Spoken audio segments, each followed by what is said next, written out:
இன்னைக்கு Tirunelveli secrets of சிஓல Vannarpettai PSS theatre ஆப்போசிட்ல இருக்கிற வேலு டைல்ஸோட சிஓ குழந்தைவேல் சாரை தான் இன்னைக்கு மீட் பண்ண வந்திருக்கிறோம். வாங்க அவங்களோட சீக்ரெட்ஸை கேட்டு தெரிஞ்சுக்கலாம். குழந்தைவேல் சார் வணக்கம். வணக்கம் சார். வணக்கம் சார். நல்லா இருக்கீங்களா? நல்லா இருக்கேன் சார், தேங்க்யூ. உங்கள் வாழ்க்கையில் நீங்கள் முன்னேற்ற பாதையில் இருக்கிறீங்க அப்படிங்கிறதுக்கான முக்கிய காரணம் என்ன சார்? முக்கியமாக காரணங்களாக பார்க்குறது வந்து பார்த்தீங்கன்னா ஒரு 3 விஷயத்தை பார்க்குறேன். முதல்ல வந்து எல்லோரும் சொல்கிற மாதிரி தான் வந்து நம்ம வந்து அதிகமான கடின உழைப்பு முதல்ல தேவை நம்மளுக்கு. செகண்டாக பார்க்குறது என்ன, விடா முயற்சி. அதுபோக வந்து நிறைய பணிவு நம்மகிட்ட வேணும், பொறுமை நம்மகிட்ட அதிகமாக வேணும் தொழிலை வெற்றி அடையணும்னா. இது போக பார்த்தீங்கன்னா நிறைய பேருடைய அன்பு, ரிலேஷன்ஷிப் வந்து நம்மளுக்கு கண்டிப்பாக தேவைப்படுதுங்க. அதுதான் நம்மளுக்கு வந்து தொழிலில் வந்து நிறைய அடுத்த கட்ட போவதுக்கான இதை வந்து நல்ல வாய்ப்பாக கொடுக்கும் பார்த்துக்கிடுங்க. இதில் முதல்ல கடின உழைப்புன்னு சொல்கிறதுக்கு ஒரு உதாரணம் சொல்லணும்னா, நான் வந்து முதல்ல வந்து என்னுடைய குடும்பத்தில் வந்து பார்த்திங்கன்னா நான் தான் ஃபஸ்ட்டு ஆண்டர்ப்ரனர். நானும் எல்லாருமே முதல்ல வந்து ஒரு டைல்ஸ் கடையில் தான் முதல்ல ஒர்க் பண்ண பார்த்துடுங்க. அந்த டைல்ஸ் கடையில் வந்து பார்த்திங்கன்னா கிட்டத்தட்ட ஒரு 7-8 வருஷம் ஒரே கடையில் தான் வேலை பார்த்தேன். அங்கே வேலை பார்க்கக்கூடிய காலத்தில் பார்த்திங்கன்னா எங்கள் ஓனர் வந்து நிறைய விஷயங்கள் கற்றுக் கொடுத்துருக்கிறாரு எனக்கு. வந்து பார்த்திங்கன்னா அவர் சொல்லிக் கொடுக்கக்கூடிய அத்தனை வேலைகளையுமே வந்து நான் வந்து வேங்குற சம்பளத்துக்காக மட்டும் வேலை பார்க்காம அதில் என்னால் எவ்வளவுக்குள்ளே இன்வால்வ்மெண்ட் பண்ணி அந்த வேலையை நான் ஒரு விரும்பி செஞ்சதுனால தான் நான் வந்து அந்த தொழிலில் இருக்கக்கூடிய அனைத்து விஷயங்களும் நிறைய விஷயங்கள் என்னால் கற்றுக்கிட முடிஞ்சது பார்த்துடுங்க. அப்படி கற்றுக்கிட்டால் தான் வந்து பார்த்திங்கன்னா நம்ம வந்து தொழிலில் வந்து அடுத்தடுத்த லெவலுக்கு போகிறதுக்கு ஒரு நல்ல ஒரு வாய்ப்பாக இருக்கும் பார்த்துடுங்க. கடமைக்கு வேலை பார்க்காம அதை வந்து நம்மளுக்குன்னு சொல்லி வேலை பார்த்தோம்னா அது வந்து நல்ல ஒரு விஷயமா இருக்கும். அந்த இதில் நம்மள கடின உழைப்பு உழைச்சதுனால தான் நான் வந்து அடுத்த இதுக்கு வந்தோம் பார்த்துடுங்க. செகண்ட் ரீசன் சொல்கிறது பார்த்திங்கன்னா பொறுமை வந்து கண்டிப்பாக வந்து எல்லாத்துக்குமே ஒரு நல்ல ஒரு இதாகவே இருக்கும் பார்த்துடுங்க. இப்போ நான் வந்து டைல்ஸ் இதில் வந்து பார்த்திங்கன்னா மார்க்கெட்டிங் ஃபீல்டில் இருந்தேன் பார்த்துடுங்க. அதில் போகும்போது வந்து பார்த்திங்கன்னா ஒவ்வொரு கஸ்டமரும் ஒவ்வொரு விதமான குணநலங்களோடு இருப்பாங்க பார்த்துங்க. ஒருத்தவங்க சிரித்து பேசுவாங்க, ஒருத்தவங்க சிரிக்காமல் பேசுவாங்க. அந்த மாதிரி நிறைய விஷயங்கள் இருக்கும். ஒருத்தர் இதில் உதாசனப்படுத்துகிற மாதிரி நிறைய விஷயங்கள் பேசியிருக்காங்க பார்த்துடுங்க. அந்த மாதிரி இதில் இருக்கும்போது வந்து பார்த்திங்கன்னா நிறைய கற்றுக்கிட்டேன். நானும் ஒரு வில்லேஜில் வளர்ந்தக்கூடிய பையன்தான். எனக்கு ரொம்ப பொறுமையாக நம்ம ஊரில் கிராமந்தரத்தில் ரொம்ப சொல்லிக் கொடுக்கலாம் மாட்டாங்க பார்த்துடுங்க. அதையுமே வந்து நான் வந்து வேலை பார்த்த அந்த ஓனர்கிட்ட தான் அந்த விஷயங்கள் நிறைய கற்றுக்கிட்டேன் பார்த்துடுங்க. அதில் நிறைய அந்த மார்க்கெட்டிங்கில் இருந்ததுனால வந்து நிறைய அந்த பொறுமை, பணிவு அப்படிங்கிற விஷயங்கள்லாம் அது மூலியமாக நிறைய நான் கற்றுக்கிட்டேன். அது அன்னைக்கு நான் கற்றுக்கிட்டது வந்து பார்த்திங்கன்னா இன்றைக்கி என்னுடைய தொழிலுக்கு வந்து நான் அதை அடுத்த லெவலுக்கு என்னுடைய தொழிலை கொண்டு போகிறதுக்கு அது ஒரு முக்கிய காரணமாக அதுவும் ஒன்று இருக்குன்னு சொல்லி நான் நம்புகிறேன் பார்த்துடுங்க. ஃப்ரெண்ட்ஷிப்பு அடுத்தது 3வது சொல்லணும்னு போனால், இன்றைக்கி நம்ம தொழில் வந்து ஒரு இடத்துல வச்சு நம்ம ஒரு ஆள் நம்பியோ 10 பேர் நம்பியோ நம்ம அது பண்ணோம்னா அது சின்ன லெவலாகவே தான் இருக்கும் பார்த்துடுங்க. அடுத்த லெவலுக்கு நம்மளுக்கு எங்கே கொண்டு போகணும்னா இன்றைக்கி வந்து நிறைய ஃப்ரெண்ட்ஷிப், ரிலேஷன்ஷிப் வந்து நிறைய தேவை இருக்குது பார்த்துடுங்க. நம்ம ஊரில் மட்டும் ஒரு குறுகிய வட்டத்தில் மட்டும் நம்ம தொழிலை வந்து வச்சுருக்க முடியாது. பறந்து இன்றைக்கி இருக்கிற போட்டி நிறைந்த உலகம்னு சொல்லுவாங்க. இன்றைக்கி இருக்கிற காலகட்டங்கள் பார்த்திங்கன்னா இன்றைக்கி வந்து நான் வந்து இந்த டைல்ஸ் ஃபீல்டில் வரும்போது பார்த்திங்கன்னா திருநெல்வேலியில் வந்து விரல் விட்டு எண்ணக்கூடிய ஒரு லிமிட்டட் ஒரு 5 கடையோ 10 கடையோ அந்த மாதிரி தான் இருந்தது பார்த்துடுங்க. இன்றைக்கி உதாரணத்துக்கு பார்த்திங்கன்னா இன்றைக்கி வந்து ஒரு 50 கடைக்கு மேலே இருக்குது. போட்டி நிறைய ஆகி போச்சு பார்த்துக்குங்க. அப்போ போட்டி இது இருக்கும்போது வந்து பார்த்திங்கன்னா அத்தனை கடைக்கும் நம்ம திருநெல்வேலி சுற்றி இருக்கிற ஊரில் மட்டும்தான் நம்ம கடைக்கு வந்து டைல்ஸ் எடுக்க பர்ச்சேஸ் பண்ண வரக்கூடிய சூழ்நிலை தான் கஸ்டமர் இருக்காங்க. அதுவும் வந்து பார்த்திங்கன்னா மினிமம் வந்து ஒரு 10 கிலோமீட்டரோ 15 கிலோமீட்டரோ சரௌண்டிங்கில் இருந்தால் வரணும். அப்போ இங்கே வந்து ஒரு 10 கடை இருந்த இடத்துல இன்றைக்கி வந்து 50 கடைக்கு மேலே இருக்கும்போது வந்து அத்தனை கடைக்கும் கஸ்டமர் வந்து போகணும்னு ஆசைப்படுவாங்க. நிறைய பேர் ஒவ்வொருத்தருக்கும் ஒவ்வொரு கடையை சொல்லி விடுவாங்க பார்த்துருங்க. இன்றைக்கி அந்த நண்பர்கள் நம்ம எவ்வளோ தூரம் பழகி வச்சுருக்கோம், நம்ம எவ்வளோ தூரம் ரிலேஷன்ஷிப், நிறைய பேர் கூட இன்ஜினியர், கான்ட்ராக்ட்காரங்க, மேஸ்திரி, கொத்தனார், பெயிண்ட்ரு, டைல்ஸ் விட்டுறவங்க, பிளம்பர், இந்த மாதிரி நம்ம கன்ஸ்ட்ரக்ஷன் ஃபீல்டு சம்மந்தப்பட்டவங்க அனைவரோடையுமே வந்து நம்ம வந்து அவங்களோட ஒரு நல்ல தொடர்பில் இருந்தால் தான் இன்றைக்கி வந்து நம்மளுக்கு வந்து அந்த இது நம்மளை ரெக்கமெண்ட் பண்ணி விடுவாங்க பார்த்துடுங்க. இப்போ உதாரணத்துக்கு ஒரு டைல்ஸ் விட்டவர் வந்து ஒரு தடவை கஸ்டமர் கூப்பிட்டு வருவார். அவர் கூப்பிட்டு வந்து அவரோட நம்ம பழகிற விதம், அவருக்கு நம்ம சர்வீஸ் பண்ணுற விதங்கள் பிடிச்சதுன்னா ஆட்டோமேட்டிக்காக வந்து இன்னொரு கஸ்டமருக்கு நம்மளை சொல்லி அந்த கஸ்டமர் நம்மளுக்கு வருவாங்க. அந்த கஸ்டமருக்கு நம்ம நல்லா சர்வீஸ் பண்ணோம்னா அவர் வந்து இன்னொரு அவங்க ரிலேஷனை ஒருத்தங்களை சொல்லி நம்ம கடைக்கு வர வைப்பாங்க. இந்த மாதிரி தான் தொழிலை வந்து அடுத்த லெவலுக்கு நம்ம கொண்டு போக வேண்டியிருக்கு. அப்போ ஒரு கஸ்டமர் வச்சு தான் நம்ம தொழில் வந்து அடுத்ததுக்கு போகும். அப்போ வந்து கஸ்டமருடைய சர்வீஸு, அவங்களுடைய ரிலேஷன்ஷிப் வந்து நம்ம எப்போவுமே மெயின்டைன்ஸ் பண்ணிக்கிட்டு இருந்தோம்னா நம்ம தொழிலை வந்து அடுத்த லெவலுக்கு கொண்டு போகிறதுக்கு வந்து நல்ல ஒரு இதாக இருக்கும். அதனால் இந்த 3மே வந்து என்னுடைய இதில் நான் என் தொழிலை கற்றுக்கிட்ட விதம் நான் சக்ஸஸ் ஆகி இருக்கிற விதம் இந்த 3 வந்து எனக்கு ரொம்ப பிடிச்சிருக்கு. அதை நான் ரெகுலராக அதை மெயின்டைன்ஸ் பண்ணி போய்கிட்டு இருக்கிறேன். பார்த்துடுங்க, இதை பார்த்துட்டு இருக்கிற நீங்களும் இந்த 3ஐயுமே கற்றுக்கிட்டு இப்போ நீங்கள் நிறைய விஷயங்கள் இருக்கலாம்.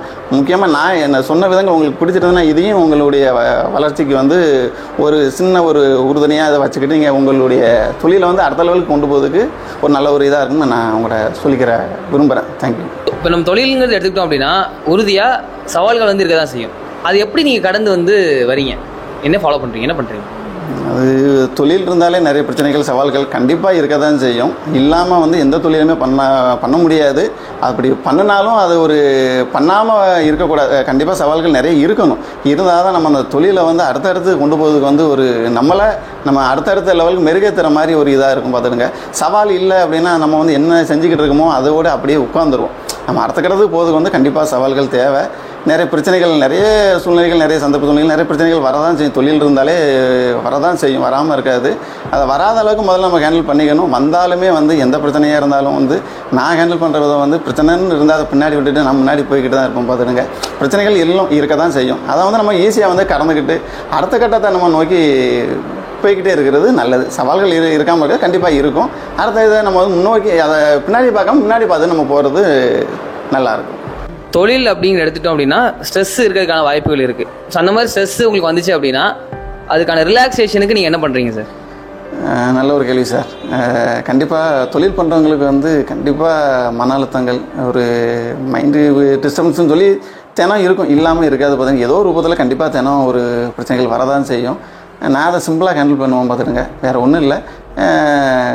நான் என்னுடைய ஃப்ரெண்ட் ஒரு 4 பேர் இருக்காங்க, ஃப்ரெண்ட்ஸு. அவங்கள ஜஸ்ட் ஒரு ஃபோன் கால் பண்ணி 4 பேருமே வந்து ஒரு டீ ஷாப்புக்கு போய் கொஞ்சம் டீ குடிச்சிட்டு ஒரு 1/2 hour அவங்களோட இருந்து பேசிட்டு வந்தோம்னா அந்த மன அழுத்தம் கொஞ்சம் குறைஞ்சிரும். இது சிம்பிளான இது. நான் அதை மட்டும் தான் நான் ஃபாலோ பண்ணிக்கிட்டு இருக்கிறேன். ஜஸ்ட்டு வந்து மன அழுத்தத்துக்காக நம்ம வந்து டீ குடிக்க போகிறோம்னு சொல்கிறோம். அது டீ குடிக்கிறது மட்டும் கிடையாது. பார்த்துடுங்க, ஒரு 4 ஃப்ரெண்ட்ஸோடு சேர்ந்து நம்ம போகும்போது அவங்களோட கொஞ்சம் கண்டிப்பாக வந்து கொஞ்சம் ஃப்ரீயாக மனம் விட்டு கொஞ்சம் பேசக்கூடிய இதுக்கு வாய்ப்பு கிடைக்கும். ஃப்ரீயாக மனது என்னுடைய கஷ்டத்தை நான் அவர்கிட்ட சொல்லுவேன், அவருடைய ப்ராப்ளத்தை என்கிட்ட சொல்லுவார். பார்த்துருங்க, இப்படி ஷேர் பண்ணிக்கிட்டபோது அவர் எனக்கு ஒரு ஐடியா கொடுப்பார். அந்த சொல்யூஷனுக்கு, அந்த பிரச்சனைக்கு உண்டான சொல்யூஷன் வந்து என்னுடைய ஃப்ரெண்டு எனக்கு கொடுப்பார். நான் அவருக்கு ஏதாவது சொன்னோம்னா கொஞ்சம் மைண்டு ஃப்ரீ ஆயிரும். அந்த மாதிரி பேசிட்டு வரும்போது எங்களுக்கு கொஞ்சம் குறைஞ்சிரும். நாங்கள் வந்து ஜஸ்ட் டீ குடிக்கங்கிறது வந்து பார்த்திங்கன்னா பக்கத்தில் கூட டீ கடை நம்ம கடைக்கு பக்கத்தில் இருக்குது. பார்த்துருங்க, இருந்தாலும் பக்கத்தில் குடிக்க மாட்டோம். ஒரு 10 ரூபா டீ குடிக்கனாலும் நாங்கள் இங்கேருந்து 4 பேர் சேர்ந்து ஒரு 5 கிலோமீட்டர்லேருந்து 10 கிலோமீட்டர் தாண்டி போய் தான் டீ குடிச்சு வரோம். அந்த காரில் போகும்போதும் சரி, அங்கே போய் டீ கடையில் உட்காரும் போதும் சரி, அங்கே வந்து 4 பேரும் பேசும்போது கொஞ்சம் மைண்டு ஃப்ரீ ஆகும்.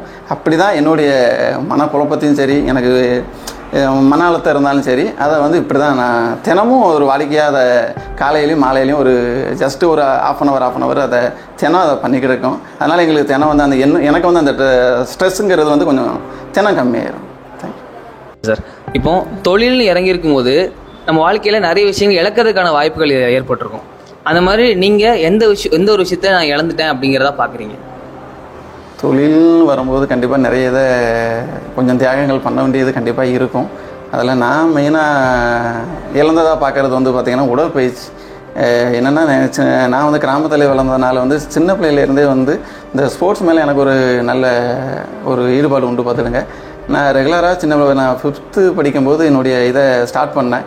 அதுலேருந்து நான் காலேஜ் வரைக்கும் இந்த ஒர்க்குன்னு காலேஜ் முடித்து வேலைக்கு வர வரைக்கும் அதை நான் கண்டினியூவாக பண்ணிக்கிட்டு இருந்தேன். ஆனால் அதுக்கப்புறம் வேலைக்குன்னு வந்ததுக்கப்புறம் என்னால் அதை தொடர்ந்து செய்ய முடியலை. அப்பப்போ டைம் கிடைக்கும் போது தான் செஞ்சேன். அது போக வந்து இப்போ தொழில்னு நான் ஒரு ஆண்டர்ப்ரனராக மாறினதுக்கப்புறம் வந்து சுத்தமாக அதை விட்டுட்டேன். அந்த இதை திரும்ப இப்போ வந்து கொஞ்சம், ஏன்னா தொழிலுக்கு வந்து உடல் நலமும் ஒரு பங்கு. பார்த்துடுங்க, மூலதனம்னு சொல்லலாம். அதை தொழிலுக்கு வந்து ஒரு மூலதனம்ங்கிறது பணம், சப்போர்ட்டு, இடம், நிறைய விஷயங்கள் இருக்குது தொழிலுக்கு முக்கியமானதாக. அது மூலதனம் தான் மெயின் வந்து பார்த்திங்கன்னா பண உதவிகள், அந்த மாதிரி பணம் சம்மந்தப்பட்டது தான் மெயினாக தேவை ஒரு பிஸ்னஸ் பண்ணுறவங்களுக்கு. அதே மாதிரி அதுக்கு ஈக்குவலாக பார்த்திங்கன்னா தொழில் பண்ணுறவங்களுக்கு வந்து உடல் நலமும் முக்கியம். கண்டிப்பாக அவங்க அதுக்கு ஈக்குவலாகவே தொழிலுக்கு ஈக்குவலாகவே உடல்நலத்தையும் கண்டிப்பாக பேணணும்.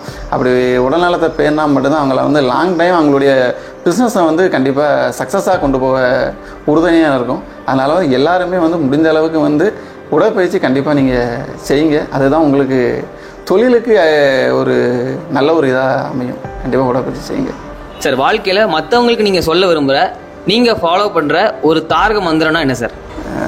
நான் தாரக மந்திரமாக நினைக்கிறது ஒரே ஒரு விஷயந்தான் வந்து பார்த்துக்கிடுங்க, என்னால் யாருக்கும் வந்து நல்லது செய்ய முடியாட்டாலும் கெடுதல் மட்டும் செய்யக்கூடாதுன்னு வந்து நான் வாழ்க்கையில் வந்து தீர்க்கமாக நினச்சிக்கிட்டு இருக்கிற ஒரு முடிவு அது. ஏன்னா யாருக்கும் நம்மளால் உதவி செய்ய முடியாட்டாலும் அவங்கள வந்து இடைஞ்சல் பண்ணாமல் இருந்தாலே நல்ல ஒரு விஷயம். அதை யாருக்கும் நானும் செய்ய மாட்டேன், நீங்களும் அதை யாருக்கும் செய்யாமல் இருங்க. உங்கள் வாழ்க்கையில் உறுதுணையாக பக்கபலமாக இருக்கிறவங்கள சொல்லணும் அப்படின்னா யாரை சொல்லுவீங்க சார்? என்னுடைய குடும்பம் தான் சார். என்னுடைய குடும்பம், என் அம்மா, என்னுடைய மனைவி, என்னுடைய குழந்தைங்க, இவங்க வந்து என்னுடைய தொழிலுக்கு வந்து நல்ல ஒரு உறுதுணையாக இருக்காங்க. என்னென்னா வந்து நம்ம தொழில் இதில் வந்து நிறைய பிரச்சனைகள் வரும், தொழில் சம்மந்தமாக நிறைய இடங்களுக்கு போக வேண்டியது வரும் பார்த்துடுங்க. அந்த மாதிரி சமயங்களில் வந்து என்னை வந்து ரொம்ப நல்லபடியாக பார்த்துக்கிட்டு தாங்க. என்னென்னா நான் வந்து அவசரமாக என்னுடைய தொழில் பார்த்திங்கன்னா தொழில் விஷயமாக திடீர்னு வெளியூர்களுக்கு அடிக்கடி போக வேண்டியிருக்கும் பார்த்துடுங்க. ஏதாவது புது மாடல் வரும், எக்ஸ்போ நடக்கும், அந்த மாதிரி எதாவது பார்க்கறது கண்டிப்பாக நான் போக வேண்டியிருக்கும். அது எப்படி வரும்னா திடீர்னு எனக்கு பிளான் பண்ணாமல் உடனே கிளம்புற மாதிரி அந்த மாதிரி தான் இருக்கும் நிறைய விஷயங்கள். திடீர்னு ஒரு நண்பர் சொல்லுவார், ஒரு கம்பெனிலேருந்து ஒரு எக்ஸ்போ போடுறோம் கண்டிப்பாக வாங்கன்னு சொல்லி இன்ஃபார்ம் பண்ணுவாங்க. அப்போ நம்ம வந்து டைம் இருக்காது, ஒரு நாள் 2 நாள் தான் அந்த மாதிரி ப்ரோக்ராம் வச்சுருப்பாங்க. அது உடனே கிளம்பணும் அப்படிங்கும்போது எனக்கு வீட்டில் உள்ள பேடான என்ன நிறைய இதை வந்து என்னுடைய மனைவியோ எங்கள் அம்மாவோ பிள்ளைகளோ வந்து எனக்கு வந்து ரொம்ப தொந்தரவு கொடுக்க மாட்டாங்க. அந்த ஒரு இதனால் வந்து எனக்கு ஃப்ரீயாக வந்து எனக்கு தொழில் சம்மந்தமாக நான் எங்கே வேணாலும் எப்போ வேணாலும் போயிட்டு வர்றதுக்கு வந்து என்னுடைய குடும்பத்தில் உள்ளவங்க வந்து ரொம்ப உறுதுணையாக இருக்காங்க. என்னை பற்றி வந்து ரொம்ப எதுக்கும் அப்பா வந்து நிற்கணும், வீட்டில் உள்ளவங்க வந்து இருக்கணும்னு சொல்லி யாரும் நினைக்க மாட்டாங்க. அவங்களுக்கு எதாக இருந்தாலும் அவங்களே அந்த விஷயங்களை வந்து செஞ்சு அவங்களுக்கு தேவையானதை வந்து முடிச்சுக்கிடுவாங்க. நான் அதனால் ஃப்ரீயாக என்னுடைய தொழிலுக்கு வந்து எங்கேனாலும் போயிட்டு வர தொழிலை ஃப்ரீயாக அதை கான்சன்ட்ரேட் பண்ணி பண்ணுறதுக்கு ஒரு நல்ல ஒரு துணையாக இருக்காங்க. குடும்பம் தான் முக்கியம். தேங்க்யூ. சமூக நலனுக்காக உங்களோட செயல்பாடுகள் என்ன சார்? நல்ல ஒரு கேள்வி. சமூக பொறுப்பு வந்து ஒவ்வொருத்தருக்குமே இருக்கும். அது வந்து எனக்கு மட்டும் இல்லை, மொத்தத்தில் வந்து பொதுவாக வந்து அனைவருக்கும் நம்மளும் சரி, நம்மளை சுற்றி இருக்கிறவங்களும் சரி, எல்லாருமே சமூக பொறுப்போடு இருந்தால் தான் இந்த சமுதாயம் வந்து கண்டிப்பாக நல்லபடியாக இருக்கும். அதையும் வந்து குறிப்பாக சொல்லணும்னா அந்த தொழில் பண்ணுறவங்க வந்து இன்னும் கொஞ்சம் சமூக பொறுப்பை எடுத்து செய்யறதுக்கு அவங்களுக்கு ஒரு நல்ல ஒரு வாய்ப்புகள் நிறைய கிடைக்கும். கண்டிப்பாக அதை என்ன செஞ்சாங்கன்னா இந்த சமூகம் வந்து இன்னும் கொஞ்சம் நல்ல இதாக இருக்கும். என்னுடைய பங்களிப்புன்னு பார்த்தீங்கன்னா நான் அந்த தொழில் இதில் வந்து நிறைய உதவிகள் என்னால் முடிந்த சிறு உதவிகள் வந்து நிறைய ஆர்கனைசேஷன் மூலிமா நிறைய இது செஞ்சுக்கிட்டு இருக்கேன். சின்ன உதவிகள் தான், பெருசாக செய்யலை, சின்னதாக செஞ்சுக்கிட்டு இருக்கிறேன். அதில் ஒரு சில இது குறிப்பாக சொல்லணும் அப்படின்னா வந்து வருடந்தோறும் வந்து இந்த சாலையோரமாக வந்து இந்த பூ விற்கிறவங்க, காய்கறி விற்கிறவங்க, அந்த மாதிரி வெயிலே நின்று சிலவங்க வந்து தொழில் பண்ணிக்கிட்டு இருக்கிறாங்க. அவங்களுக்காக நான் வந்து இந்த லைன்ஸ் கிளப் மூலயமா வந்து வருடந்தோறும் ஒரு 2 குடை வந்து வாங்கி கொடுக்குறோம் பார்த்துடுங்க. இது ஒரு சின்ன இதாக சொல்லக்கூடாது, செய்கிற உதவி வந்து கண்டிப்பாக சொல்லி காமிக்கக்கூடாது யாருக்குமே. அதை நானும் நினைக்கக்கூடியவன் தான். இருந்தாலும் ஒரு இதுக்காக நம்ம சொல்லிக் கொடுக்குறேன். ஒரு சின்ன இது நிறைய இதை பார்த்து இன்னும் நிறைய பேர் நீங்கள் வந்து இந்த சமூகத்துக்கு இதே மாதிரி நிறைய உதவிகள் செய்யணுங்கிறதுக்காக இந்த இதை நான் கண்டிப்பாக எல்லோரும் சமூக பொறுப்போடு நிறைய விஷயங்கள் நல்லா இந்த சமூகத்துக்கு நல்லா செய்யுங்க. இந்த சமுதாயம் நல்லா இருந்தால் தான் நாமளும் நல்லாயிருப்போம். ஓகே குழந்தைகள் சார், தேங்க்யூ ஸோ மச். இவ்வளோ நேரம் உங்களோட பொண்ணான நேரத்தையும் கருத்துக்களையும் பகிர்ந்துக்கிட்டதுக்கு ரொம்ப நன்றி sir. Thank you sir. Thank you sir. Thank you sir.